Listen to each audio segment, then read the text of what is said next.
Hello बच्चों, चलिए प्रश्न को देखते हैं। दीर्घवृत्त x की घात 2/4 प्लस y की घात 2/9 बराबर 1 से घिरे क्षेत्र का क्षेत्रफल ज्ञात कीजिए।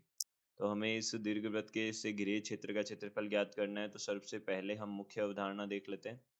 तो मुख्य अवधारणा के अनुसार हमारे पास में जब भी हमारे पास में कोई y बराबर एफ एक्स वक्र हो, y बराबर एफ एक्स वक्र का एक्स अक्ष से परिबद्ध क्षेत्रफल परिबद्ध क्षेत्रफल जो होता है वह क्या होता है, हमारे पास ए से B F X D X होता है। यह हमारे पास बनता है। तो देखिए हम यहाँ पे सबसे पहले इसका ग्राफ बनाते हैं। यह हमारे पास दीर्घवृत्त है और वह भी कैसा है, देखिए वह भी हमारे पास में जो वाई एक्सिस है, वाई अक्ष है, उस पे क्या है, ज़्यादा अंतःखंड काटेगा। तो यह इस प्रकार से हमारे पास में बनेगा।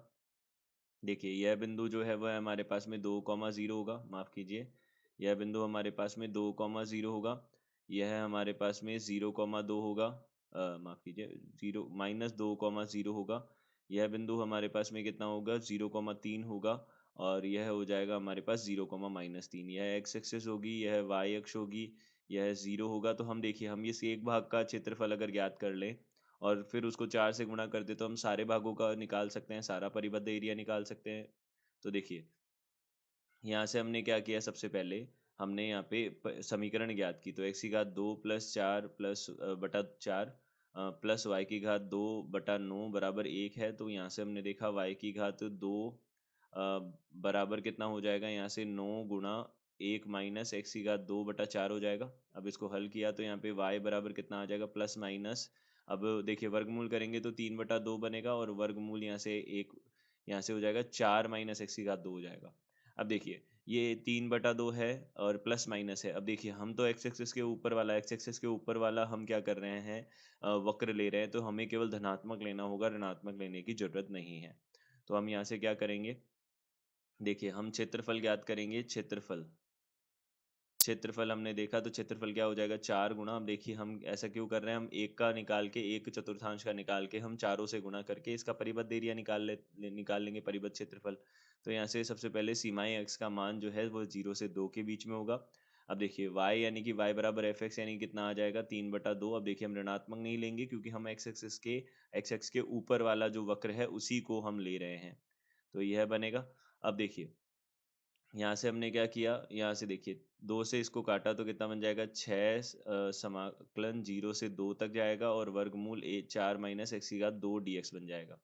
यह हो जाएगा। अब देखिए इसको हल करते हैं आगे। तो यहाँ से हमारे पास कितना होगा, देखिए 6, यहाँ पे समाकलन 0 से 2 हो जाएगा और वर्गमूल यहाँ पे कितना है, 4 माइनस एक्स की घात 2 dx है। अब देखिए एक सूत्र होता है हमारे पास में, उसको भी हम यहाँ पे लिख देते हैं।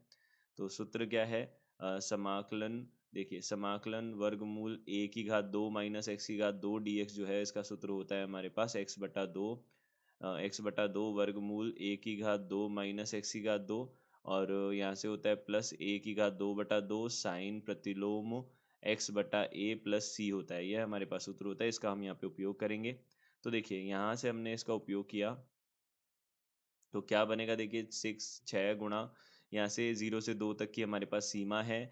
तो यहाँ पे x/2 वर्गमूल 4 माइनस एक्स की घात 2 और प्लस a की घात 2 यानी कि 4/2 साइन प्रतिलोम, यहाँ से कितना हो जाएगा, x/2 हो जाएगा। और यह हमारे पास सीमाएं जो है वह कितनी हो जाएगी, 0 से 2 तक की हो जाएगी। तो 6 गुणा, देखिए सबसे पहले ऊपरी सीमा रखी तो 2/2 और यहाँ पे 4 माइनस 4 हो जाएगा प्लस 4/2, यहाँ पे साइन प्रतिलोम 2/2 हो जाएगा और फिर माइनस, यहाँ से कितना हो जाएगा, अब देखिए 0 रखते हैं तो 0/2 वर्गमूल 4 माइनस 0 की घात 2 और माइनस 4/2, देखिए यहाँ पे साइन प्रतिलोम 0/2 बन जाएगा। तो अब देखिए ऊपरी सीमा माइनस निम्नतम सीमा दोनों कर ली हमने, तो 2 से 2 यहाँ कट जाएगा, यह 0 बन जाएगा, ये तो 0 बन ही रहा है। तो यह 0 बन जाएगा, यह 0 बन जाएगा, यह 0 बन जाएगा। तो हमारे पास बचेगा क्या, 4/2 और साइन प्रतिलोम 1 का मान होता है पाई/2। तो यहाँ से हम बोल सकते हैं 6 गुणा 4/2 गुणा पाई/2। तो यह कटेगा, तो यहाँ से कितना हो जाएगा, 6 पाई हमारे पास में क्या हो जाएगा? वर्ग इकाई हो जाएगा, वर्ग इकाई। यह इसका उत्तर हो जाएगा, तो हम बोल सकते हैं इससे परिबद्ध क्षेत्रफल जो है वो 6 पाई वर्ग इकाई होगा।